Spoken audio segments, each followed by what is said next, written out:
Muito bem-vindos ao canal Thiago Parigiani em Brasil Inteligente. Sejam todos muito bem-vindos por aqui. E hoje a gente vai falar dos assuntos pertinentes politicamente dessa semana. Muita coisa aconteceu, eu sei que eu fiquei devendo para vocês aí.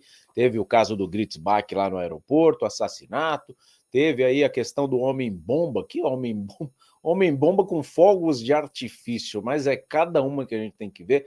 Teve a Janja sendo expulsa do G20 e teve, obviamente, o Alexandre de Moraes, aí mais uma vez sendo detectada uma interferência de Alexandre de Moraes nas eleições de 2022. Sobre tudo isso e muito mais a gente vai trazer aqui. Além disso, você está vendo aí Cabrini ao vivo. Nós vamos conseguir sim Cabrini aqui no nosso canal, então fica comigo até o final, chegue interagindo, tá? Deixa aqui o seu comentário, diga de onde você está assistindo, se você está assistindo pelo Facebook, pelo Thiago Parigiani Brasil Inteligente, pelo canal Thiago Parigiani simplesmente, e deixe seu comentário, se inscreva no canal e ative o sininho das notificações. Para a gente começar com o pé na porta, tem um vídeo curtinho que eu queria interagir aqui com vocês, que aliás agradecendo a todos vocês que fazem o que a gente pede aqui, né? Clica no gostei, compartilha, faz o comentário, manda vídeo agora para a gente aqui também dar a nossa opinião. Você pode ser aqui, ó, um membro apoiador desse canal aqui, um patrono, como a gente costuma chamar, para você ajudar o nosso canal com o Pix, no valor que você quiser. Não é uma cobrança recorrente, você ajuda fazendo o Pix. Aponta lá, vai no aplicativo do banco, pagar com QR Code, clica e marca ali, põe aqui na tela o celular, você faz a doação, você vira um patrono do nosso canal em prol de um jornalismo limpo, isento, e para eu continuar sendo aqui um jornalista aí, ó, do YouTube, não é jornalista aqui do Brasil, União e Reconstrução, não, tá? Vai deixando seu comentário, eu tô lendo todos vocês, vou colocar aqui na medida do possível, ó, todos vocês, não precisa fazer superchat, não precisa pagar, para você fazer a sua interação. Vamos lá ver o que é que o Silas Malafaia, controverso personagem da política, ele é da direita, ele é da esquerda, ele é amigo do Marçal, ele é amigo do Bolsonaro, ele falou sobre o caso do o tio França, né? O tio França que meteu bomba lá na estátua do STF. Vê o que o Malafaia falou, vamos ver se faz sentido dessa vez. Tem hora que ele escorrega, né, na casca da banana aí, vamos lá. Fala, Malafaia. Povo abençoado do Brasil, eu quero ficar calado, mas a minha consciência não permite. O que tem em comum Adélio, que tentou matar Bolsonaro, com esse camarada que explodiu bombas em Brasília ontem, dia 14, e se explodiu? Quando acabar esse vídeo, a casa de muita gente vai cair e vão ficar com vergonha. Vamos aos fatos. Primeiro, editorial de O Globo sobre a questão. Está escondido, está lá dentro. Isso não está em capa, isso não está em destaque. Olha o que o Globo diz. Tudo leva a crer que o crime investigado como ato terrorista tenha sido um ato isolado cometido por um militante com distúrbios mentais. Eu vou mais longe. Pode ser até que tenha outros doidos, porque doido tem tudo que é lugar, na direita, na esquerda, na igreja evangélica, nas religiões. Eu disse isso ontem, no vídeo que eu falo e que eu peço para você assistir, Resposta a Alexandre de Moraes. Agora, escute. Agora vamos ver o jornalismo parcial e bandido de O Globo. Aí tem um destaque. Olha o que está escrito aí. O atentado pressiona o Congresso a desistir de anistia e Polícia Federal vê inquérito de golpe mais robusto. Isso é uma safadeza. Querer vincular o ato desse cara com o ato do dia 8. Já disse e repito, que golpe. Ives Gandra, o maior jurista do país, chega a rir.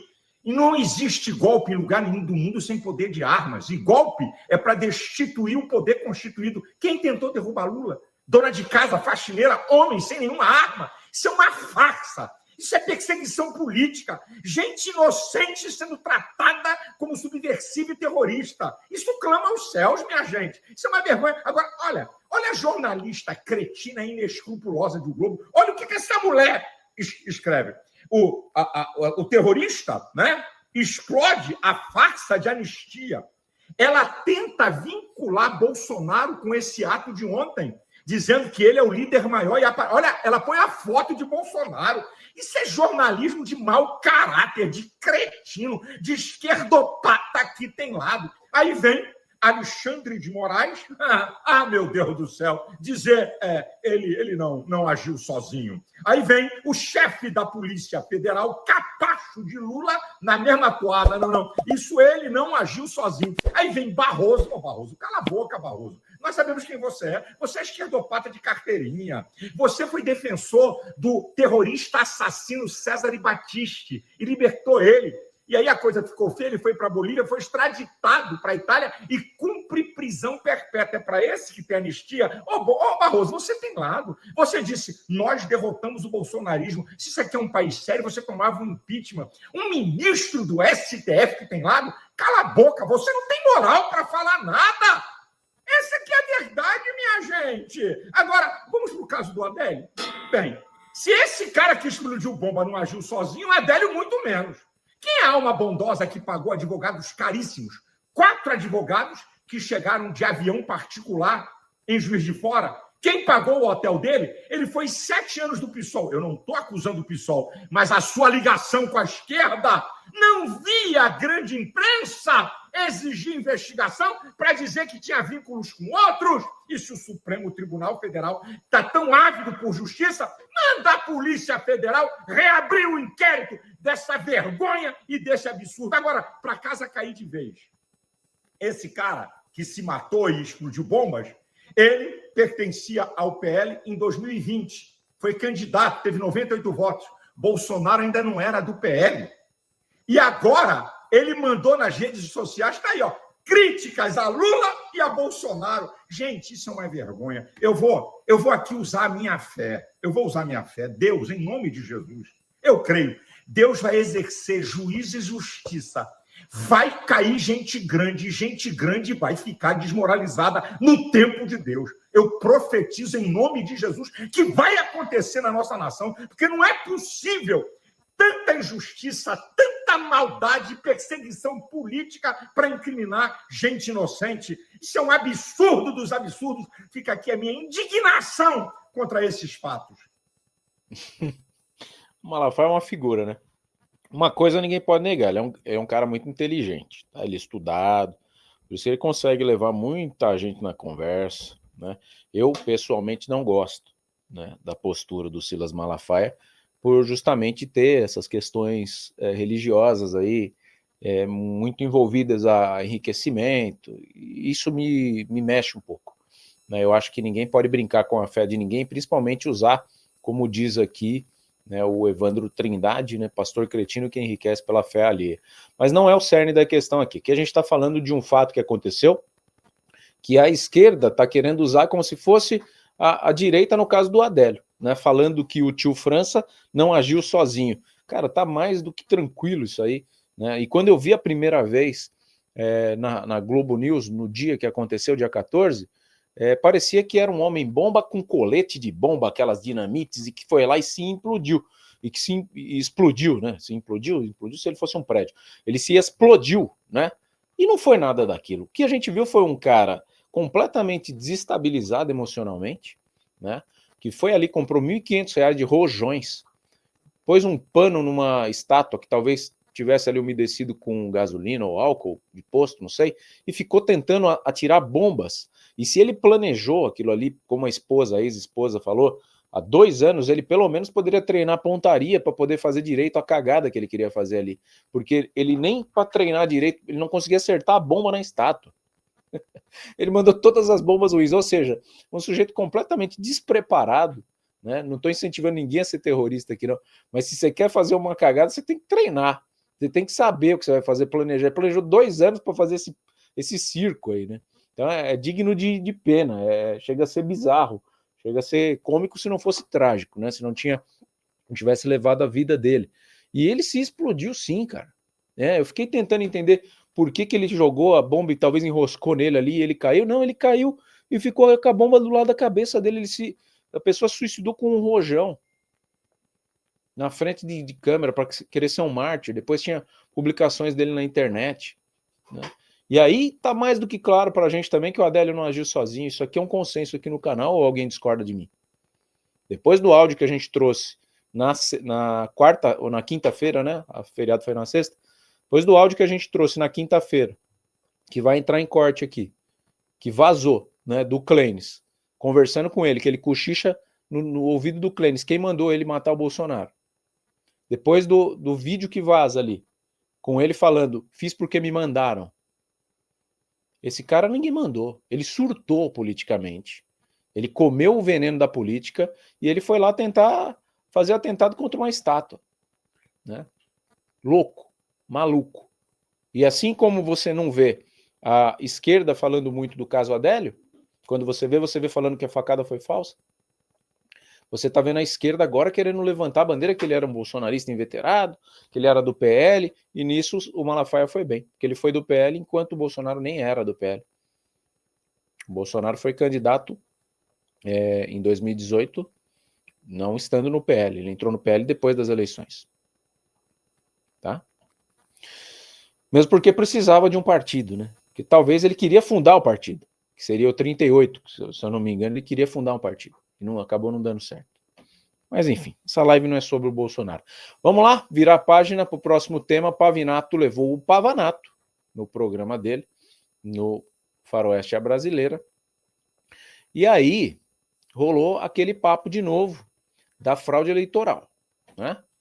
E ele explica qual foi a interferência de fato, né, na eleição de 2022, e eu acho importante a gente ter um entendimento disso. Tá? Daqui a pouco o Roberto Cabrini, daqui a pouco também a questão da Janja, você que está curioso, se o Lula censurou a Janja Palusa, né, que teve evento de música lá que o governo patrocinou bem, você vai saber tudo isso e muito mais. Fica comigo, vai interagindo, deixa aqui seu comentário. Vou colocar as interações durante a transmissão. Fala Pavinato Faroeste à Brasileira, com o Pavanato sentado na cadeira de convidado, onde eu tive a honra de estar também. Estão sentindo que ele está chegando? Hein? De quem é que eu vou falar, hein? Ninguém sabe, né? Rivaldo. Rivaldo de Jesus. Rivaldo. Conhece? Inimigo de Jesus? Rivaldo Jesus. Rivaldo Jesus. Bem conhecido como Satanás. Rivaldo Jesus. Gostou da trilha, Ricardo? Toda vez que tiver notícia do Rivaldo agora, Alemão, você deixa essa trilha separada, tá? O ministro Alexandre de Moraes lançou o seu novo livro intitulado Democracia e Redes Sociais. Desafio de combater o populismo digital extremista, que é vendido pela bagatela de 159 mangos. Ao longo das suas 352 páginas, a obra sustenta que temas como democracia e liberdade de voto, liberdade de expressão, livre escolha de leitores, combate à desinformação, regulação das big techs e possibilidade de responsabilização das redes. O livro aborda temas como, por exemplo, o marco civil da internet, o projeto de lei sobre fake news, também conhecido como PL da censura, e a utilização das plataformas, pelo que foi qualificado como um novo populismo digital extremista. Moraes Maduro ainda dá ênfase à atuação da justiça eleitoral, no que ele chamou de combate à desinformação e aos discursos de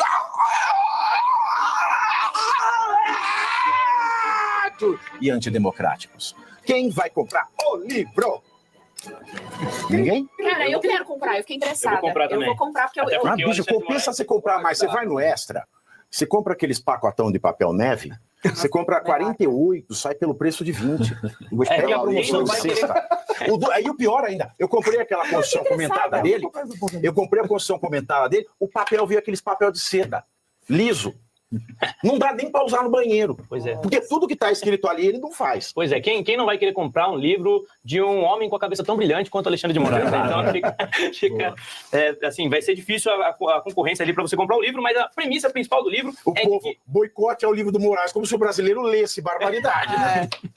Então, a premissa do livro é basicamente que a falta de censura nas redes sociais prejudica a informação do eleitor. Essa é a premissa dele. Por que ele chegou nessa conclusão? Porque o eleitor não toma a decisão que ele quer. Ou seja, o Alexandre de Moraes, como parte da elite que ele representa, ele entende que o eleitor precisa ser tutelado. Então você não pode dar acesso livre ao eleitor à informação. Então o eleitor não pode consumir a informação livremente e julgar a informação por conta própria. O Estado logo precisa tutelar. A informação logo precisa ser centralizada, passada pelo crivo do governo, pelo crivo do Estado, que era isso que o governo não, dele. Né? O governo é só um fantasma. É um triste papel do Lula. Muita gente fala assim, e o Lula. Eu sempre falo, Pavanato, o seguinte, o problema não é o Lula.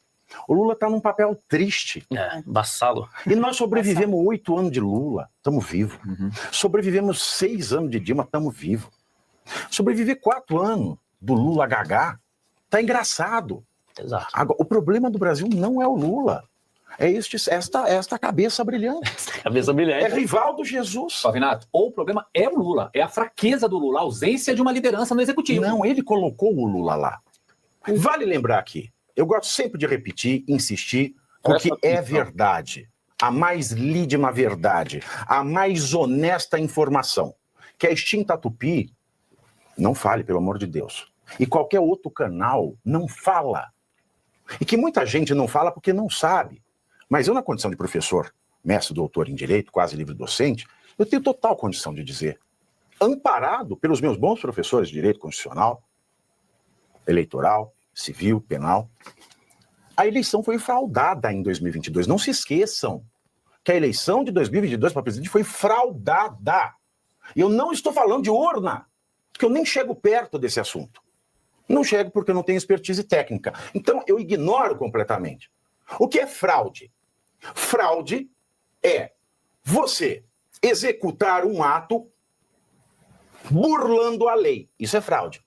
Fraude. Você executa um ato, tem uma aparência de legítimo, mas você está burlando a lei. Isso é fraude.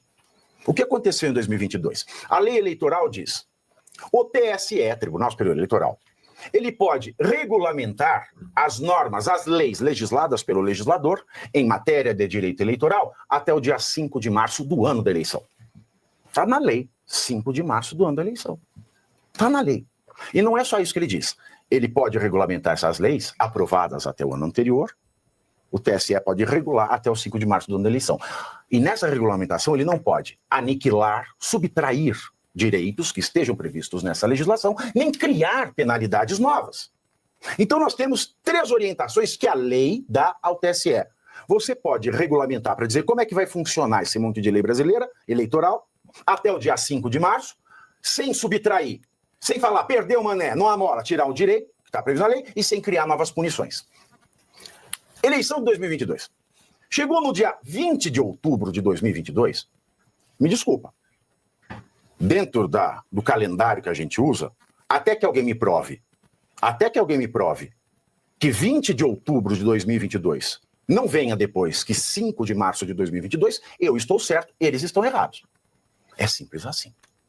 Até que ninguém me prove que 20 de outubro venha antes de 5 de março do mesmo ano, eu estou certo e todo o resto está errado. É simples, basta olhar o calendário. O Alexandre de Moraes, junto com a Carmen Lúcia, a turminha do TSE, fizeram a resolução do dia 20 de outubro de 2022. E esta resolução, ela interferiu nas campanhas eleitorais de Lula e Bolsonaro. E ela derrubou perfis de ódio só de apoiadores de Bolsonaro e não do Lula. Mas não importa, poderia ter derrubado dos dois. Ela poderia ter sido uma resolução ilegal, mas aplicada de maneira equânime, isonômica. Mas não foi. Mas mesmo que tivesse sido isonômica, a eleição já estava fraudada. Porque burlou-se a lei eleitoral, passou-se do prazo. Só coisa de 7 meses e meio. Só isso. Nada, né? Esqueci. 7 meses e meio depois você faz. Fraude. Segunda fraude. Ela aniquilou direitos. Veja-se pelos despachos vazados pelo Elon Musk, em que esses despachos, com base na resolução do dia 20 de outubro, se dizia temporariamente se suspendem direitos e garantias individuais. Isso não existe. Então é legal pelo prazo e por aniquilar direito. E ainda criou punições não previstas em lei. Então, uma resolução triplamente ilegal, triplamente fraudulenta, colocou Luiz Inácio no lugar dele. Então não é que ele sabe, Luiz Inácio sabe que ele foi colocado ali num processo fraudulento, que foi a eleição de 2022, e fraudulento porque a lei diz que é. Não sou eu, é a lei. E se você quer me contradizer, me prova que 20 de outubro de 2022 veio antes de 5 de março de 2022. E o mais triste é ver ele se gabando disso em um livro, né? Agora ele se gaba da atuação dele no TSE como se fosse algo legítimo, algo que salvou a democracia, quando é exatamente o oposto. Foi a deturpação do que nós entendemos por democracia. É verdade, se colocando como um salvador aí das redes sociais, da democracia, enfim. Mas acho que ele precisa arrumar um dinheirinho para ir para Disney no tempo que lhe resta, não? Uma pessoa do chat perguntou assim. Pode segurar. O que a gente espera, né, que aconteça? E realmente o Pavinato tem toda a razão, né? Isso foi alterado mesmo, dia 20 de outubro. Teve até o lance das rádios, né, lá no Nordeste, que boicotaram propaganda política do Bolsonaro, uma série de coisas aí que foram criadas, e aí quando ele fala o Lula é criação do Moraes, acaba fazendo sentido, e isso a gente vai ter a contraprova. Quando? Na eleição de 2026. Moraes não vai presidir o TSE. Provavelmente ele vai estar lá, no STF. Mas não vai estar no TSE. Então a gente vai ter a contraprova, né? Será que a força do povo vai prevalecer? Ou será que vai ter mais alguma interferência? E aí o Pavinato continua, né, trazendo aqui um site que acaba desmascarando também o Alexandre de Moraes, para a gente poder fazer a nossa interação e concluir esse tema aqui na live. Você vai deixando o seu comentário, se inscreva, seja aqui um patrono do canal, se você puder, faça a sua contribuição e compartilhe esse vídeo. Jogue aí no seu Instagram, no seu WhatsApp, aonde você preferir, se você quer um Brasil mais limpo. Vamos lá. Qual que é o site que desmascarou o Alexandre de Moraes? Hoje eu estou vendo subir no trono um ditador, que já era um ditador, mas que agora vai ser mais cruel, se é possível que seja mais cruel do que ele já é. Há uma porquê, Geisiane, porque quando ele diz o que ele diz, quando ele fala o que ele fala, ali, mesmo sabendo que a lei proíbe, eu fico me perguntando, ele vai querer regular as redes sociais? Então, eu vou dar uma sugestão para o Alexandre de Moraes. A primeira coisa que você tem que bloquear, Alexandre de Moraes, presta atenção, é o site planalto.gov.br, porque lá está toda a legislação brasileira. E se tem uma coisa que mostra que Vossa Excelência é um ditador, se tem um site na internet que prova, por A mais B, por 1 mais 1, por todos os números e signos possíveis, se tem um site que tira o crédito do seu trabalho totalmente, é o site planalto.gov.br. Se tem um site que diz que esse país é uma ditadura, e que Vossa Excelência é um carrasco, que Vossa Excelência não entende de direito, que Vossa Excelência engana a população, comete fake news, mente! Mente para ser um vingador autoritário, como toda a pior espécie de ditador. Esse site é o planalto.gov.br. Então, Alexandre, tira do ar o site planalto.gov.br. Porque a partir do momento que a população, como eu, não puder mais ler na íntegra a legislação desse país, talvez nós possamos concordar com você. Enquanto eu souber ler, eu garanto aqui.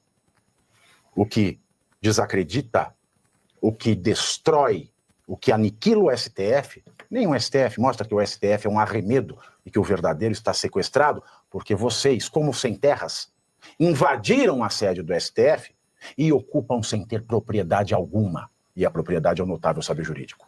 A propriedade é o saber o direito. A propriedade é saber que com o direito se faz justiça e não vingança.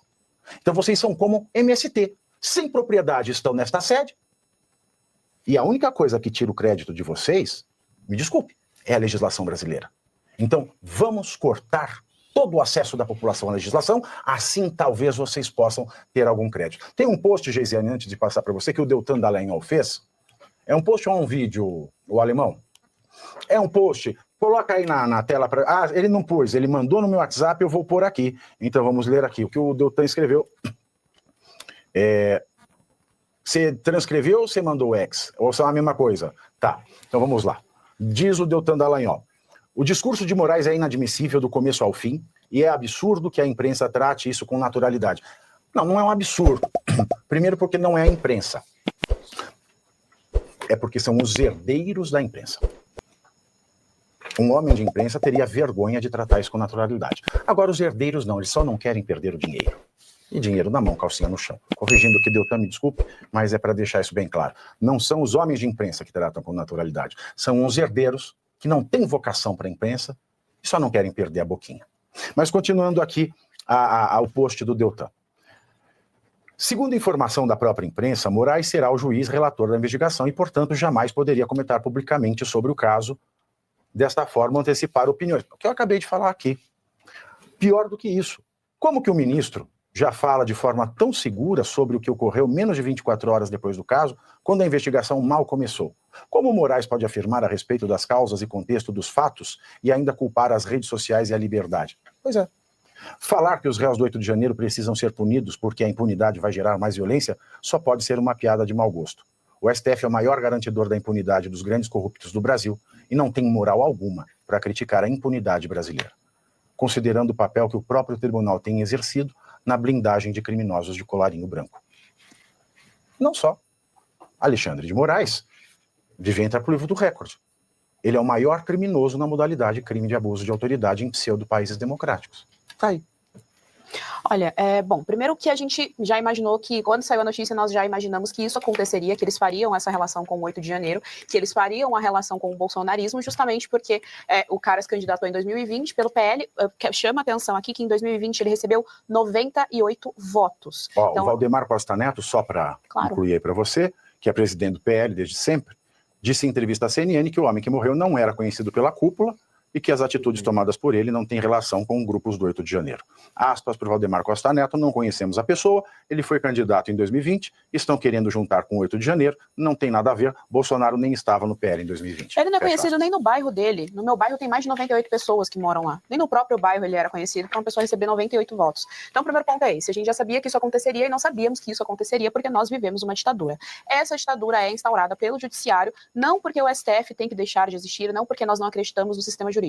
Pelo contrário, porque existem 11 pessoas que corromperam a função da justiça no nosso país, 11 pessoas que corromperam o que é a instituição STF, e desde então, todos os dias, nós clamamos para que devolvam o STF para a população, que devolvam a justiça para o país. Bom, aí ele vai e avança para o tal do gabinete do ódio. Isso chama bastante atenção, porque a gente não sabe o que é o gabinete do ódio, assim como a gente não sabe o que é desinformação, assim como a gente não sabe o que é fake news, assim como a gente não sabe direito o que acontece no tal do inquérito das milícias digitais, quem são esses milicianos digitais. O que a gente sabe, o que a gente teve acesso é que algumas contas no X, por exemplo... Pode segurar para mim. O que acontece com tudo isso aqui? Isso aqui é aquele mais do mesmo, né?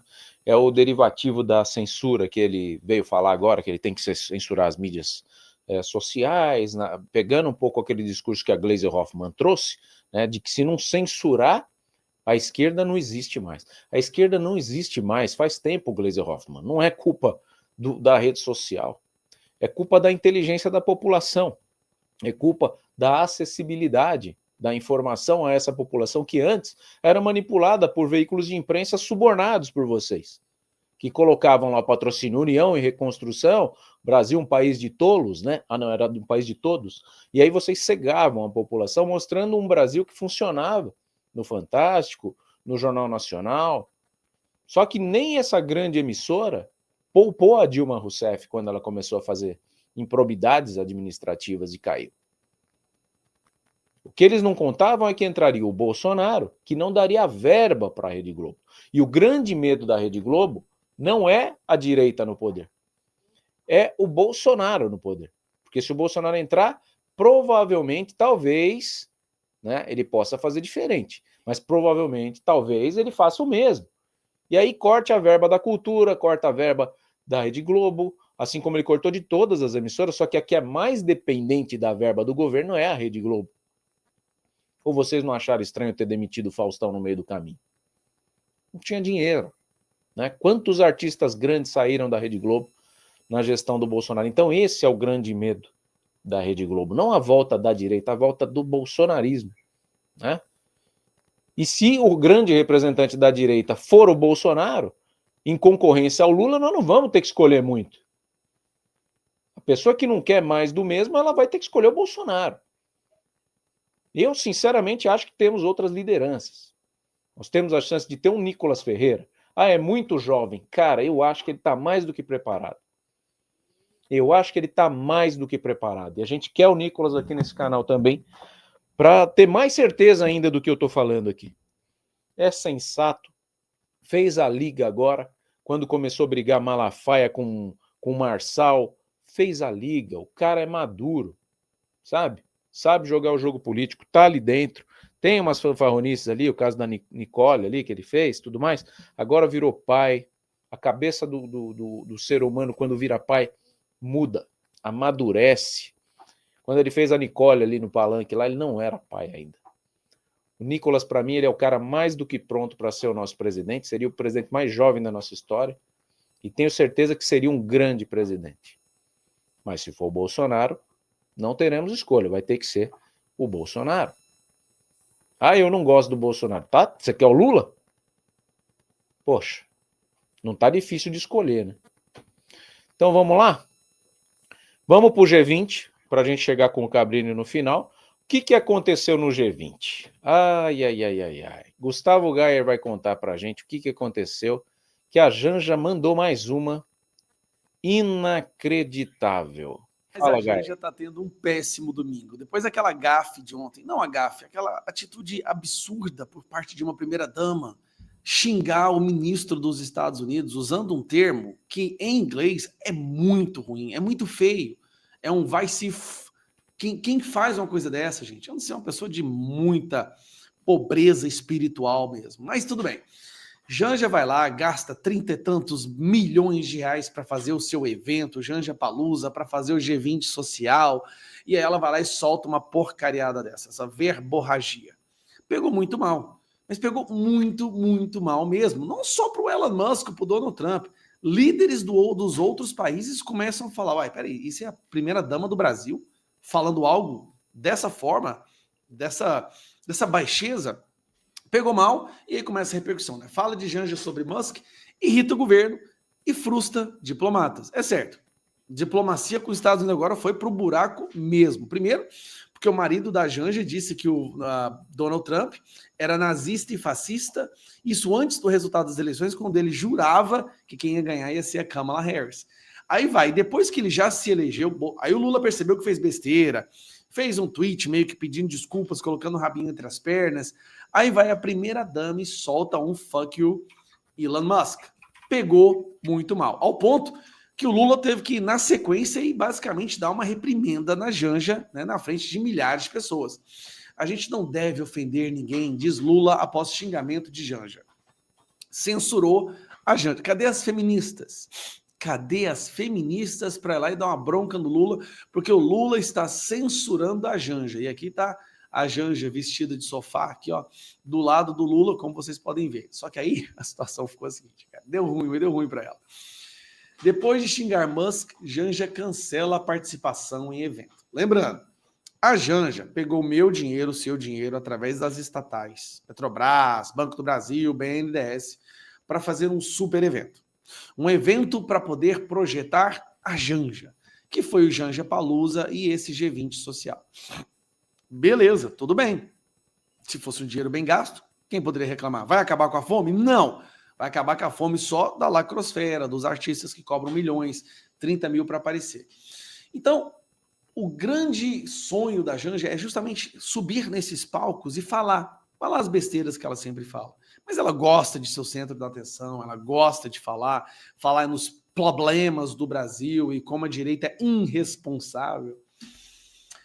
Só que ela vai, por causa dessa convulsão, essa celeuma toda, ela se viu obrigada, ou acho que ela não foi obrigada. Eu acho que o Lula falou, você não vai, você está falando muita besteira, vai para casa. E a Janja foi no seu lugar de fala e concordou. A primeira-dama seria uma das palestrantes no Global Citizen, evento paralelo ao G20 realizado no Rio de Janeiro. Vamos ver a matéria.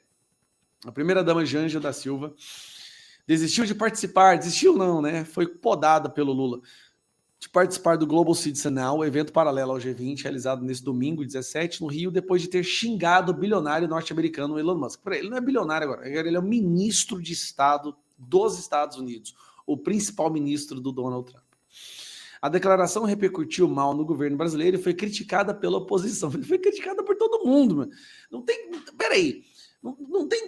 foi criticada pela oposição. Não. Qualquer pessoa que não critica uma fala besta dessa, ignóbil, aí já saiu da política mesmo e foi para total imbecilidade.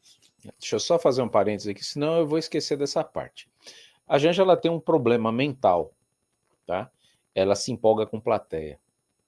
E aí, quando ela tá no meio da plateia, que normalmente é só uns mortadela que estão ali na esquerda, que nem tava ali a plateia que ela tava falando esse tipo de besteira, a plateia vai inflamando ela, só que ela esquece que ela é a primeira dama e que ela tem o microfone na mão e que ela vai repercutir o que ela fala. Então a galerinha que tava ali foi que nem a Tertuliana Lustosa lá na faculdade lá. A galerinha que tava lá no palco com ela lá na bancada, na hora que ela rebolou a bunda pra galera lá, bateu palma. Só que isso quando cai na grande mídia, até o cara que bateu palma, ele fala, não, eu tava esfregando a mão. Eu não tava batendo palma, não. E a mesma coisa da Janja. Quando ela manda lá um fuck o Elon Musk, né? Todo mundo, meia dúzia de mortadela. Que a hora que cai aquilo ali, imagina a Michelle Bolsonaro fazer isso. Imaginem. E ela não fez, hein, nos 4 anos. A Janja já foi corrigida pelo Lula, no mínimo 4 vezes, que caiu na mídia. Fora o que ele já não deve ter falado. Janja, fica quieta, pelo amor de Deus. Fica quieta, pelo amor de Deus. Tá? E daqui a pouco eu mostro para vocês essas correções. Coloca no Google assim, ó. Lula corrige Janja. Você vai ver o que aparece de notícia. Que ela não tem compostura para ser primeira-dama, essa mulher. Com todo respeito. Então vamos lá. Janja seria uma das palestrantes do evento organizado pelo governo brasileiro, organizado por ela, tá? Em parceria com a presidência da G20 da Global Citizen, uma organização internacional de educação em defesa do combate à pobreza extrema em prol da justiça social. Bom, esse evento não vai acabar com pobreza nenhuma, só serve para enriquecer quem já é rico, né? Quem vive das tetas do dinheiro público, mas que situação que ela se colocou. E pior é isso, que situação que ela coloca o Brasil. Toda a imprensa do mundo hoje, está noticiando que a primeira-dama do Brasil, o simples fato de uma primeira-dama falar a frase fuck you, para quem quer que seja, já é mal, já é péssimo. Tá? Para você, é como se fosse a primeira-dama do Brasil falar, o mundo inteiro escutar assim, vai se fu. Só dá uma mulher falar, só de uma mulher falar isso, não importa para quem seja. Pode ser até quem que você não goste.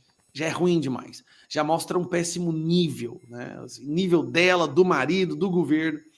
Mas ela não só falou um vai se f, ela falou isso pro cara dos foguetes, que leva a internet para regiões pobres do mundo inteiro, que é o responsável pelo lançamento de 90% de todos os satélites que estão em órbita, que vão para a órbita no mundo agora, o carro elétrico que ajuda a diminuir a emissão de combustível fóssil no mundo, ajudando o planeta, e o mais próximo e principal ministro de Estado do Donald Trump. O país mais rico, mais poderoso, mais influente. Assim, não tem... A culminação de fatores é tão grande que parece que isso foi planejado. É uma espécie de burrice planejada, porque nem por acaso uma pessoa faz uma gafe tão grande assim. Tem que ser algo planejado. E aí, eu acho que não, porque na cabeça dela, eu não acho que não tem muita coisa que é planejado, não. Né? É uma pessoa cheia de problemas e ela agiu de forma irresponsável, usando as próprias palavras da nossa primeira-dama, a esbanja. Gustavo Gayer trazendo a visão política dele em relação a isso. Ela age como se fosse uma estudante empolgada, saindo na minha época era o primário e o ginásio, né? Uma adolescente. É como eu vejo a Janja, com todo respeito. Se ela fosse da direita, falaria do mesmo jeito, tá? Porque para mim ela não tem lado, ela está ali por oportunismo. Calhou do Lula dar brecha para ela ou ir atrás dela, não sei. E ela abraça, né? Sendo primeira-dama, viajando pelo mundo inteiro, gastando o nosso dinheiro e falando besteira, para não falar outra coisa para a gente não estragar a live. E aí o Lula veio e tornou público, né, a indignação dele, porque ele sabe o tamanho do Elon Musk, diferente da Janja. Não temos que xingar ninguém. Não temos que xingar ninguém. Diz Lula após Janja ofender Elon Musk. Dia 16/11, matéria aí do UOL, Campinas, São Paulo. O presidente Luiz Inácio Lula da Silva, tá aí na tela, né? Beleza. O presidente Luiz Inácio Lula da Silva, vamos rapidinho para a gente pôr o Cabrini, disse nesse sábado, dia 16, Rio de Janeiro, que o Festival Aliança Global, que faz parte da programação do G20, não é espaço para ofender ninguém. A fala aconteceu na presença de Janja, horas depois de a primeira-dama usar a expressão fuck you contra Elon Musk. Dono do X e futuro integrante do governo do Donald Trump, ministro de Estado, futuro ministro de Estado. Eu queria dizer para você que essa é uma campanha em que a gente não tem que ofender ninguém. Nós não temos que xingar ninguém. Nós devemos apenas indignar a sociedade. Mas quer indignar a sociedade com o quê? Se o Alexandre de Moraes e o Perdeu Mané falou que a gente se perdeu porque a sociedade está indignada, o que o Lula está querendo deixar mais indignada a sociedade? Depois do Homem-Bomba lá, o Barroso falou que não sabe aonde que nós perdemos a alegria de viver. A gente perdeu a alegria de viver quando a gente tem um STF que quer mandar na gente como se aqui fosse a Venezuela e vocês fossem os Nicolás Maduros, pô. É aí que a gente perdeu a alegria de viver. A população está se politizando, está entendendo o que está acontecendo aqui, está entendendo por que não sobra dinheiro no fim do mês, está entendendo por que a comida fica cara e está entendendo por que vocês aí com salário de 40 mil estão aí sendo os ditadores. É como o próprio Pavinato falou, não é o Lula o problema desse país, é sim o STF. Esse é o problema. Mas vamos continuar na leitura aqui, vai.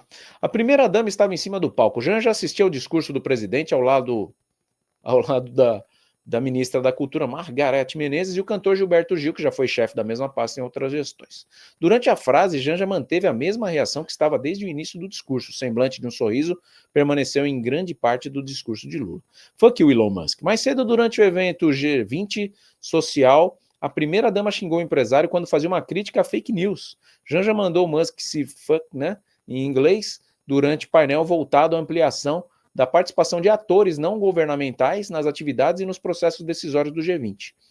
Buzina de navio foi gancho para o xingamento em inglês. Som interrompeu fala de Janja, que emendou no ato. Deve ser o Elon Musk. Eu não tenho medo de você, disse ela em seguida antes de xingar o sul-africano. Para quem não sabe, o Elon Musk é sul-africano. Eles vão perder a próxima eleição, respondeu Musk em inglês. A mensagem foi publicada às 18h27 em sua conta no X, acompanhada de 2 emoticons com sorrisos e outro tweet. O empresário compartilhou o vídeo da fala da Janja.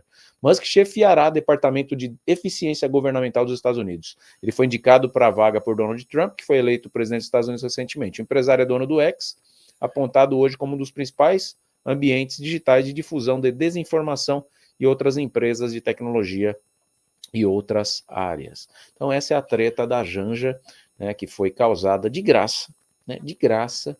A Janja, ela quieta é uma poeta, né, mas foi causada de graça. E aqui deixa eu deixar claro para vocês aqui. Eu sei que o mínimo da idade eleitoral é 35 anos para ser presidente. O Nicolás está com 28, mas isso não o torna despreparado para o cargo. Ou você acha que o Lula com 80 está mais preparado do que alguém como o Nicolás com 28? Foi isso que eu falei aqui, tá? Não foi desinformação e nem desconhecimento. Eu sei, mas está equivocado, né? Está equivocado. Se a gente pode ter um presidente quase caduco, por que a gente não pode ter alguém com 30 anos no poder? Se o mercado de trabalho não dá espaço para alguém com 80 anos ocupar um cargo hoje em dia, ou você com 80 anos, você pega aí o seu avô com 80 anos, você vai lá no comércio, você vai pedir emprego para ele, vão dar. Não vamos ser hipócritas aqui. Não vamos. O mercado de trabalho censura a pessoa com mais de 70, 60 anos aqui. E a gente dá a presidência. O Biden lá nos Estados Unidos, senil, concorrendo à presidência. Se não é alguém tirar e pôr a Câmara, era o Biden, o concorrente do Trump. Então são coisas equivocadas. São situações equivocadas. Como eu prometi para vocês, Cabrini viria nesse canal, não é?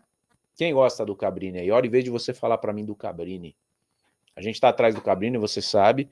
Aliás, brilhante a reportagem do Cabrini ontem, do Câmara Record, na Rede Record, a respeito do Gritzbach, né, o Vinícius Gritzbach, Antônio Vinícius Gritzbach, que morreu aqui em Guarulhos, na minha cidade, procurado aí, fez a delação premiada, estava exposto, e a gente está atrás do Cabrini, né? Estamos em contato com a produção do Cabrini. Em breve, se Deus quiser, ele vai dar o ar da graça aqui no nosso canal. Mas o que eu encontrei foi no canal do meu amigo Felipe Campos, uma entrevista exclusivaça, onde o Cabrini fala coisas muito interessantes. Eu vou colocar aqui em velocidade 1,25 para a gente poder acompanhar o máximo desse bate-papo, que é alguma coisa parecida com o que a gente vai fazer com o Cabrini aqui nos próximos dias, se Deus quiser, ou se tudo não correr bem no comecinho do ano que vem. Mas vamos ver se a gente consegue trazer o Cabrini dessa forma que o Felipe conseguiu brilhantemente, entrevista exclusiva.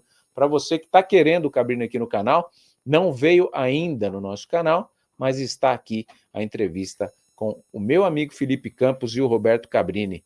Fala, Felipe. Fala, Cabrini.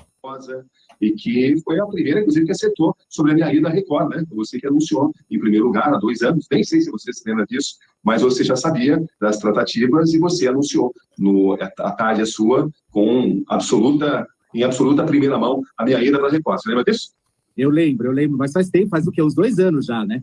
É o tempo que a gente vem conversando, né? Converso com a Record já há muito tempo, mas como eu tenho assim, um carinho muito grande pelo SBT, eu não queria deixar o SBT sem que fosse da melhor forma possível, sem que fosse pela porta da frente, porque eu tenho uma estima muito grande pelo SBT, da mesma forma que eu tenho também um carinho muito grande pela Record. Afinal de contas, é uma emissora onde eu vivi grandes momentos, enfim. Estou num momento feliz da minha carreira, acabei de estrear, foi uma estreia muito legal, fui recebido com enorme entusiasmo e estamos aqui para suas perguntas, com certeza.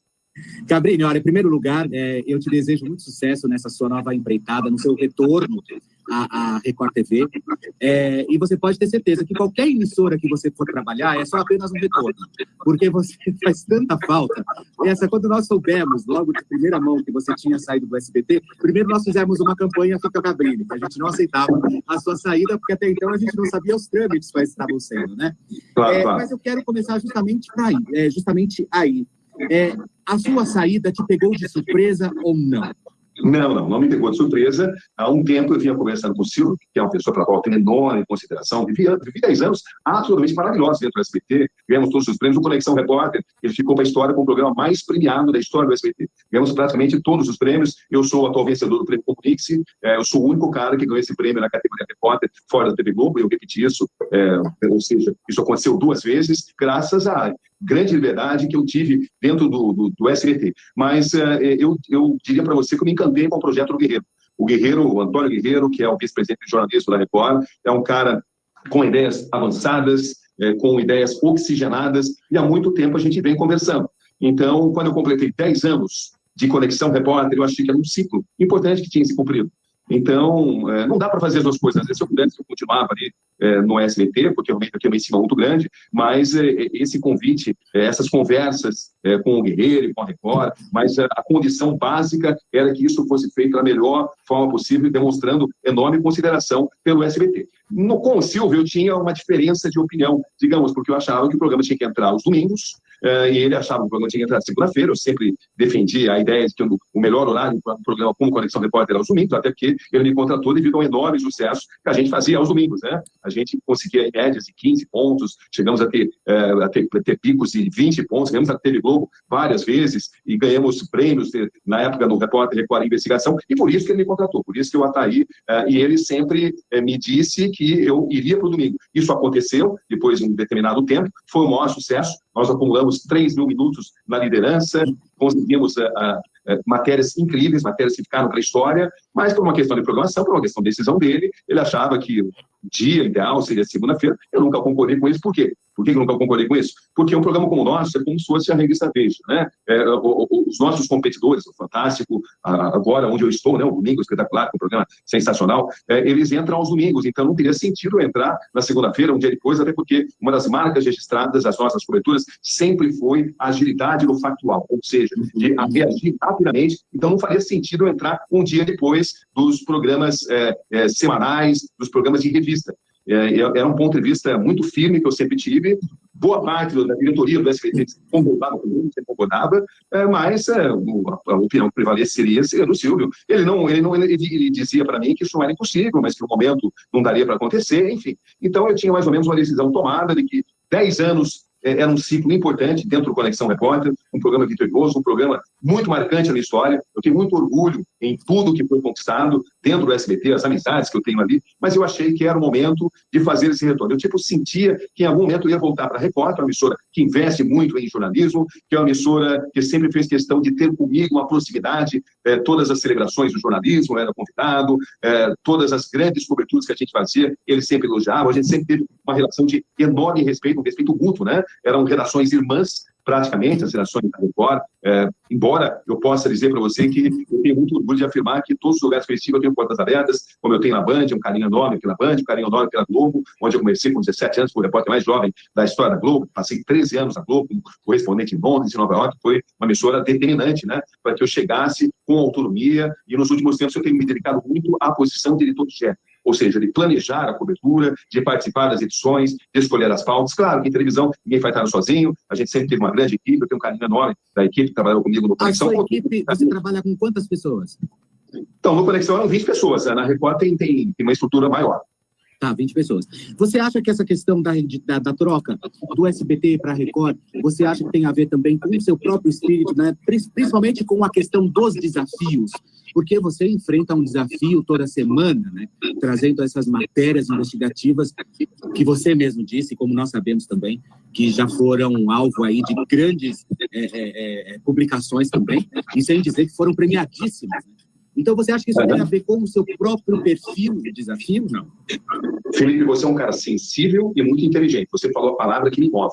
Eu fico até arrepiado. Desafio. Esse é o combustível que nos move. Fazer sempre grandes matérias, estar em sintonia com a comunidade, com a sociedade, estar sempre se renovando. É aquele negócio, a gente está sempre ter em mente que estamos todos os dias aprendendo. Eu acho que o grande aliado de um jornalista é a humildade. E eu mantenho essa motivação, eu me sinto, às vezes, com a mesma motivação, a mesma felicidade que eu senti quando eu entrei pela primeira vez numa rádio pequena, no interior de Piracicaba, que é a minha cidade. Eu lembro que parecia um admirável mundo novo, né? Era uma rádio pequenininha, mas eu lembro que os repórteres entravam, os locutores davam as notícias, e as pessoas entravam pelo telefone, com recursos pequenos, mas aquilo, para mim, me cativou, né? De tal forma. Então, a mesma alegria que eu senti quando entrei pela primeira vez numa rádio, eu mantenho hoje, quando vou fazer uma grande matéria. E você não pode perder essa chama dessa palavra tão bacana que você lembrou com tanta propriedade, que é ter desafio, né? Então, eu gosto de desafiar, é um novo momento, em um lugar onde eu tenho muitos amigos, por exemplo, Clóvis Zabello, que é um dos principais diretores, o Pablo Toledo. Você conhece o Clóvis? É um cara sensacional, trabalhou comigo na Globo, trabalhou comigo na Band, trabalhou comigo na própria Record, na primeira vez que eu estive, enfim. É um lugar, olha, é difícil você encontrar um lugar onde eu conheça tantas pessoas como eu conheço na Record atual, porque lá tem gente que trabalhou comigo na Globo, quando eu fiz na Globo. Tem muita gente que trabalhou comigo na Band, e gente que trabalhou comigo na SBT, e gente que trabalhou comigo na primeira vez que eu estive na Record. Então, eu cheguei lá e me senti automaticamente em casa, né? Me senti muito estimulado, embora eu estava feliz no SBT também, não tenho nenhuma queixa do SBT. Por exemplo, Dani Beirute, uma diretora sensacional, Fernando Pelé, um cara sensacional, o próprio Maciel, o Leon, a Bravanel, enfim, o Murilo, que é da programação, o SBT tem pessoas maravilhosas, o próprio Silvio, né? Começar pelo próprio Silvio, que sempre foi um cara fantástico, sempre deu você é esse profissional que nós temos aí no jornalismo, que é impressionante, você sempre sai, a gente nunca ouviu falar o Cabrini fechou as portas ou o Cabrini deixou as portas fechadas. Você acha que isso vem através do quê? Da sua própria... Isso vem da criação, Felipe. Meu pai me ensinou a não cuspir no prato que se come. Então, eu acho que eu tenho muita gratidão por cada lugar que eu trabalhei. A Band, Doni Saad, um cara absolutamente sensacional, né? Um cara que eu tenho um enorme gratidão. Na Globo, a Globo foi a casa onde eu aprendi a fazer televisão, né? Eu fui cria da TV Globo, então, como não ter gratidão? Então, é algo que você aprende na sua casa, com o seu Natalino Cabrini, meu pai, com a Maria Dirces Bravato Cabrini, professor, minha mãe, eles me ensinaram desde pequenininho a jamais se cuspir no prato que se come. Então, por todos os lugares, eu tenho um enorme carinho e enorme gratidão. Você é muito reservado, né, Cabrini? Olha, não é que eu sou reservado, né, o Felipe? Eu sou um cara caseiro, né? Daqui a pouco você vai ouvir minhas cachorras latindo, adoro as minhas cachorras. Eu tenho um casamento muito antigo, né, com a minha mulher, que aparece aí, para dar um tchau para você, não sei se você conhece, mas aqui em casa todo mundo é fã do seu trabalho também, né? Da mesma forma que da sua. Mas, enfim, eu sou um cara muito família, eu gosto de estar na minha casa, eu gosto de bater um tênis, eu gosto de ler, gosto de curtir a minha família, então... Não é em questão de ser assim, reservado, é questão de ser, eu diria, caseiro, muito caseiro, porque as minhas aventuras, eu passei por muita coisa que você puder imaginar, é difícil uma situação pela qual eu não tenha passado no jornalismo. Então, tem o Cabrini que sai para fazer as matérias, e tem o Cabrini que vai daqui a pouco lá num restaurante japonês chamado Osaka, que eu adoro, eu me sinto em casa, e as pessoas sempre se surpreendem quando conhecem o Cabrini, que não é um profissional, porque quando eu trabalho, passa-se uma seriedade, é meu estilo que eu desenvolvi. Mas eu gosto de brincar. Eu sou uma pessoa assim, muito calorosa, né? Então, quem não me conhece, nossa, eu não esperava que o Cabrini fosse tão caloroso, que ele fosse tão brincalhão, eu gosto de brincar, eu sou muito caloroso, gosto de dar abraço, agora não dá por causa da pandemia, mas enfim, eu sou um cara muito caloroso e isso até de certa forma contrasta, né, com a imagem que eles fazem do Cabrini. O profissional é um cara, assim, profundamente compenetrado, profundamente sabedor da função social que eu exerço. Mas, fora isso, quando eu não estou trabalhando, eu sou um cara muito brincalhão e quem me conhece fica geralmente surpreso, né? De saber que eu sou um cara muito mais descontraído, muito mais brincalhão do que as pessoas imaginam pela seriedade que eu passo quando eu estou no ar, né? Cabrini, você fez uma carreira muito brilhante, né? Também na Rede Globo de televisão, e você passou, eu acho que por áureos tempos aí da própria Rede Globo. Depois que você, com a sua saída, você não recebeu mais nenhuma proposta para voltar? Eu recebi uma sondagem para fazer aquele programa que o Domingos Meirelles fazia lá, né? Que era, como é que chama? Aquele programa de linha direta. Recebeu uma sondagem na questão de 7, 8 anos, mas eu tenho uma relação muito boa. O Maurício Soares, por exemplo, o diretor de programação, esteve no lançamento do meu livro, né? Então, a diretoria da Globo tem, assim, um carinho muito grande comigo. O Alicano é um cara com o qual eu tenho contato nas redes sociais, admiro o trabalho que é feito dentro da Globo, enfim, mas digamos que quando você passa por um determinado momento de independência editorial, eu acho que no momento atual eu me sinto com mais liberdade fora da estrutura da Globo, que eu não critico, eu aprendi, é a minha grande escola. Né? Talvez você não tivesse a liberdade que você tem nas outras emissoras, talvez você não tivesse na Rede Globo? É possível que sim. Embora tenha outras coisas, né, muito benéficas também, enfim. Cada momento é cada momento, né? Nesse instante eu estou extremamente feliz, extremamente desafiado de estar na Rede Record, que é uma emissora que investe em jornalismo, uma emissora de grande criatividade, de efervescência de ideias, né? Mas, enfim, eu tenho pela Globo o maior respeito, né? Por tudo que eu vivi ali, são 13 anos, tendo sido correspondente em Londres, em Nova York, tendo feito uma Copa do Mundo quando eu tinha 21 anos, sendo correspondente em Nova York quando eu tinha 22. Então, você tem uma história incrível, você tem uma história incrível. E tudo na tua vida começou de uma forma muito precoce, né? É verdade. É verdade. Você com 17 anos... Eu sempre gostei muito, eu era aquele cara, quando eu estava na escola, eu era sempre escolhido para ser orador da turma. Manja aquele negócio de 7 de setembro, 15 de novembro, que eles escolhem um cara para ir lá falar. Então, eles sempre achavam que eu falava bem, que eu tinha uma boa dicção, então eu era sempre escolhido, né? Além disso, eu sempre me destacava nas aulas de português, especialmente em composição, né? Que é a famosa redação. Então, e sempre fui um grande apaixonado pelo rádio, né? Então, quando eu cresci com meu pai, na hora do almoço, com radinho de pilha, ouvindo os grandes doutores, que na época tinham mais peso no interior, o rádio tinha mais peso no interior, e tem hoje, continua sendo importante, claro que continua sendo importante, mas em outros tempos tinha mais peso ainda. Então, quando eu estava no Colégio Sul-Minuto, no colegial lá em Piracicaba, e me convidaram para concorrer a chapa do Centro Cívico, um colégio muito tradicional, minha primeira ideia foi: eu vou divulgar o que a gente pretende fazer nesse colégio na rádio, porque eu era apaixonado por rádio. Quando eu entrei em rádio, é aquilo que eu acabei de descrever, né? Nossa, que mundo maravilhoso! O repórter entra, fala com a comunidade, fala com as pessoas. Isso eu tinha 16 anos de idade. Para não contar a história, né? E foi na Rádio de Piracicaba, né? Na rádio era a Voz de Piracicaba.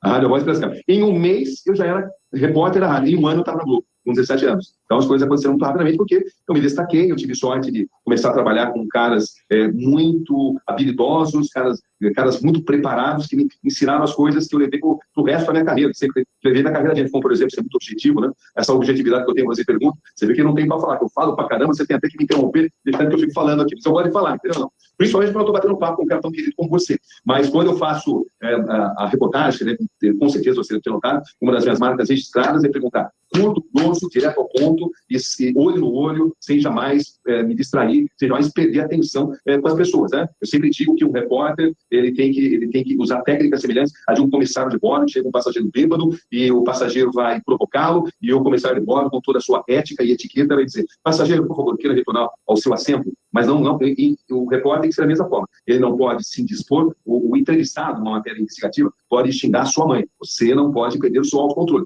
Esse autocontrole você desenvolve através dos tempos, né? É um treinamento mental, um processo de aprendizagem que você vai tendo com os tempos e você vai se aperfeiçoando, né?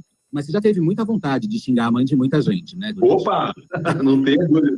Mas aí entra o tal do treinamento mental, né? Eu lembro que quando eu era correspondente em Nova York, teve um cara contrabandista, estava mostrando todo o processo de contrabando, um cara que estava ali sediado na Flórida, e ele, quando eu comecei a cobrar, mostrar todas as incoerências e a expor o crime que ele estava cometendo, ele começou a me xingar do ponto de vista pessoal. E eu comecei a bater boca com ele. Claro que essa parte não entrou, essa parte eu questionava. Mas naquele dia eu falei, eu nunca mais vou discutir com o entrevistado e vou manter o autocontrole. Foi a única vez que isso aconteceu, não prejudicou a matéria, mas desde então eu nunca mais perdi o autocontrole. Estou preparado para a pessoa me xingar do ponto de vista pessoal, que não tem problema. Eu entro com profissionalismo e sempre fazendo matéria sem jamais perseguir. Um dos meus princípios básicos é sempre fazer matéria do ponto de vista do benefício que ela vai trazer para a sociedade. Jamais por razões pessoais, jamais por não gostar, jamais por não simpatizar com esse ou aquele indivíduo. Muito bom. Segura, pode segurar. Vocês estão vendo? É por isso que eu falo que o Cabrini é o meu maior ídolo no jornalismo, tá? Então, todo mundo tem um ídolo, né? Todo mundo tem um personagem. Só que eu nunca fui do jornalismo policial. Mas pela ética, pela postura, e você que está aqui comigo, fica aí que agora vai entrar a hora do peão da casa própria, para você se inscrever no nosso canal, tá? Mas eu precisava trazer o Cabrini aqui para vocês enxergarem o Cabrini de uma forma diferente. É o que a gente vê, né? A gente vê um robozão, né? Fazendo entrevista seco, né? Um cara firme e forte, que às vezes chega a ser e fala, caraca, meu, o cara vai apanhar do entrevistado, né? E não. Imponência, programação neurolinguística, aliás, essa é uma das perguntas que eu quero fazer para ele, se ele estudou a PNL, para ele tirar do entrevistado sem precisar que o entrevistado responda, que eu acho que é um dos maiores talentos que o Cabrini tem, é ele conseguir tirar do entrevistado, você sabe se o cara está mentindo ou falando a verdade só com os trejeitos do cara. Essa é uma pergunta que eu quero.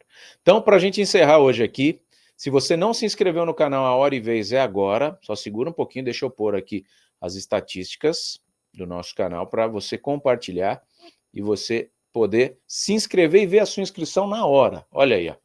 Todo mundo, a gente chegou aí a 70 mil inscritos esse final de semana, estava com 65 mil na última live, 5 mil inscritos de uma live para outra, realmente é um grande feito, a gente está aqui fazendo história, mobilizando um conteúdo jornalístico limpo e transparente. Então, para você participar dessa ciranda aí, você clica no botãozinho que está aqui embaixo agora, está escrito inscrever-se, é porque você ainda não é nosso inscrito. Clica nele, ó lá, já girou, muito obrigado. Ativa o sininho agora das notificações para você não perder nenhuma live. Todos os dias a gente procura trazer uma live, trazer um corte, trazer uma situação pertinente aqui para você estar participando e é enriquecedor, você vai ter acesso a esse conteúdo completamente gratuito de um jornalista completamente independente e que só pede o seu apoio para que você seja um patrono aqui em cima. Pelo QR Code, você pode apoiar financeiramente a estrutura do canal. Se não der, se não puder também, a amizade continua a mesma. E aí o que eu peço para você é que você clique no gostei, clique no compartilhamento e faça sempre o seu comentário. Viram? Então hoje a gente aprendeu aqui que o Cabrini é de Piracicaba, né? Terra do interior de São Paulo aqui, muito querida, e vamos atrás do Cabrini para a gente conseguir colocar ele na rota do Adélio Bispo, porque ele é o jornalista que pode conseguir a resposta que a gente tanto precisa. Quem foi que mandou o Adélio matar o Bolsonaro? Esse assunto é velho, Thiago. Esse assunto, meu amigo, pode derrubar um presidente. Assim como ele elegeu, ele pode derrubar um presidente. Se é que vocês me entendem. A Maria José fala assim, eu gosto dele, mas eu do seu também. Você faz críticas dos dois lados. Eu gosto dele, mas acho que ela gosta de mim também, porque eu faço crítica dos dois lados. Isso é jornalismo imparcial, né? A gente critica assim. Porque ela não devolve o dinheiro que gastou indevidamente. Marcos Maia falando da Janja. Muito bom. Gente, tá ali na tela. Se você está assistindo na reprise, não vai ver o botãozinho do inscrito girar ali na hora, fique tranquilo, tá? Você vai se inscrever da mesma forma. O importante é você saber que você está conectado a um canal de jornalismo independente, que está batendo aí 71 mil inscritos em 4 meses, o que é um feito muito bom. Tá? A gente tem o objetivo de chegar a 1 milhão de inscritos nesse canal aqui de forma muito rápida e consistente, trazendo um jornalismo limpo, transparente, tá? Sem viés, sem patrocinadores, tá? Não tem político de direita, político de esquerda patrocinando aqui não, e nem terá, tá? Eu abro mão de qualquer tipo de grana política, isso tiraria minha isenção, né? Não pode acontecer. É por isso que a gente libera o QR Code ali para você ser o patrono e a gente ser o funcionário da nossa audiência, o que é muito bom, tá? O que é muito bom de verdade. Eu vi aqui um pessoal, enquanto isso você pode se inscrever aí, tá? Vai se inscrevendo que vai girar ali. Eu vi aqui um pessoal falando que o rapaz dos fogos lá de artifício, o tio França, foi assassinado. Não vamos entrar nisso, não. Ele não foi assassinado. Ele pode ter tido um mal súbito, tá? Com as bombas ali, talvez ele respirou, mas pelo que eu vejo ele cai se mexendo e fica com o negócio na cabeça dele. Qualquer pessoa num ato instintivo que não tivesse a intenção de morrer, abaixaria a mão do Fogos, pelo menos estoura a mão, mas a cabeça não, tá? Então não vamos entrar nessas teorias de conspiração, não. Inclusive teve um vídeo de teoria que me mandaram aqui, eu tô analisando para ver se eu não venho aqui para falar besteira também, mas não vamos entrar nessa pilha, tá? Teoria de conspiração não leva nada a lugar nenhum. Tem gente falando aí que vai ter uma guerra, terceira guerra mundial, para juntar comida. Não entra nisso não, tá? Não entra nisso não. Isso aí já é paranoia, tá? Vamos trabalhar dentro do factual. A gente está bem longe de guerra. Israel está lá, a Rússia está lá resolvendo a guerra política deles. Eu bati um papo muito importante quando tive a oportunidade de ir para a Europa no começo do ano com os poloneses. E a guerra não é daquele jeito que a gente imagina. É uma guerra assim, ó, vou mandar míssil hoje lá, hein? Mete o Domus lá para proteger. É desse jeito. Não é passa na rua e tá. Não é que nem as guerras que a gente viu em filme, tá? Então, vamos sair um pouquinho dessa paranoia e vamos. José Luiz, com base em que você traz essa informação aqui? Com base em que? Eu preciso que você me mande o link que comprova isso aqui, tá? É muito sério aqui. Desculpa te expor aqui, mas você está colocando que o cara foi assassinado. Com base em que? Você tem imagem de alguém dando tiro nele? Você tem alguma coisa que mostre? Porque estava tudo filmado ali. Com base em que, a não ser teoria da conspiração? Vocês me desculpem, mas tá, falar uma coisa aqui, estão falando várias vezes isso aqui, tá? Com base em que? Eu assisti, eu revi as imagens, eu tô assistindo. Falar isso aí é a mesma coisa que falar que a facada do Adélio no Bolsonaro foi falsa, tá? Por favor, vamos tomar esse cuidado, vamos apurar as coisas antes de falar, vamos trazer coisa boa aqui. Senão, vira um canal de especulação. Não é sobre isso. Tá? Aqui é um canal sobre verdades. A gente tem que trazer as verdades. Aquele cara, para mim, ele é um biruleibe, ele xaropou, ele espirocou, ele não conseguia atirar a bomba nem na estátua, não que eu queria que ele atirasse, porque não tem que fazer atentado contra ninguém, não é assim que a gente vai recorrer à nossa democracia de volta. Tá? A gente vai recorrer dentro da política, elegendo um presidente decente e contando que ele fique ali, fazendo o jogo político também para se manter no cargo. Mas falar que foi um assassinato, José Luiz Araújo, é muito grave. Tá? Está no YouTube, tá? Me manda o link do que está no YouTube, mas não pode ser teoria da conspiração, porque aqui é um canal jornalístico, tá? O que mais tem é fanfarrão no YouTube, que não sabe nem o que está falando e está querendo vender a imagem disso para você. O cara não era bolsonarista, tá? Ele foi filiado ao PL em 2020, mas ele também não era bem da cabeça, não. Tanto que a ex-mulher dele também não é bem da cabeça, meteu fogo na casa que ele morava ontem. Tá bom? Teve um perito aqui que estava no Dr. Marcelo. Tá, Marcelo não é jornalista. Dr. Marcelo Suave é o que você deve estar falando. Dr. Marcelo Suave é advogado. Ele tem todo o direito de especular. Tá? Eu, como jornalista, não posso especular. Eu trago fatos. Eu não vou comprar a narrativa bolsonarista porque vocês amam que eu fale bem do Bolsonaro. Esse canal não é sobre isso. Tá? Aqui é um canal que a gente troca ideia de verdade e a gente traz fatos. E quando for real o assassinato, a gente vai falar. Da mesma forma que a facada é real. E a gente ouve a esquerda falando que é mentira e a gente só fica assim, né? Como que é mentira uma coisa que está filmada, registrada? Ah, não sai o sangue, sabe? E como que é mentira aquele monte de cirurgia na barriga do Bolsonaro? Então, vamos com calma, tá? Vamos com calma. Não comprem gato por lebre. Falar sobre o tal Adélio Bispo, tenha certeza, se fosse com alguém da esquerda, isso já tinha sido descoberto, como foi com alguém da direita, estão abafando até hoje. Concordo, seu Adão. Isso mesmo. José Luiz Araújo, já está vindo com frase feita. Eu quero o vídeo que você está falando que é assassinato. Me manda, tá? Tá aqui os comentários. Você pode mandar o vídeo aqui, ô José Luiz. Ficaria extremamente feliz em dar essa notícia aqui. Tá? Isso é uma notícia bombástica que você traz. Mas tem que ser baseado em fatos, não em suposições e nem em fumaça. Bom, gente? Mais um inscrito aqui, a gente agradece bastante. Está à disposição, se inscreva a qualquer momento no nosso canal, é gratuito, não paga nada, tá bom? E aqui, se você quiser ser patrono do canal, mande o seu Pix pelo QR Code, vai ser reinvestido o valor aqui. Agradeço demais a audiência sensacional que vocês dão, quase 300 inscritos somente nessa live aqui. A gente agradece muito, que é sempre você por perto, estamos aqui por você. Se estamos aqui por você, meus queridos, esteja sempre aí por nós, por um Brasil mais limpo e transparente. Thiago Parigiani em Brasil Verdade. Até a próxima. Atualmente nós temos mais de 30 milhões de pessoas aposentadas, pensionistas da Previdência Social. E a esmagadora maioria dessas pessoas passam pelo chamado superendividamento.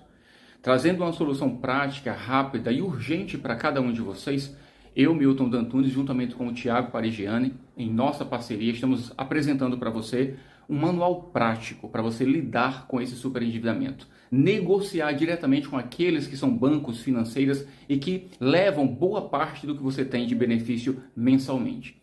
Você vai mergulhar dentro de um curso prático e dentro dele você vai aprender na prática a livrar-se desse grande problema que afeta a vida hoje de milhões de brasileiros. Mas eu quero cuidar nesse momento em especial de você que acompanha o nosso trabalho. Então, não perde tempo. Adquira o nosso curso prático, que era R$ 249 e agora está em promoção especialmente para você por apenas R$ 49,90.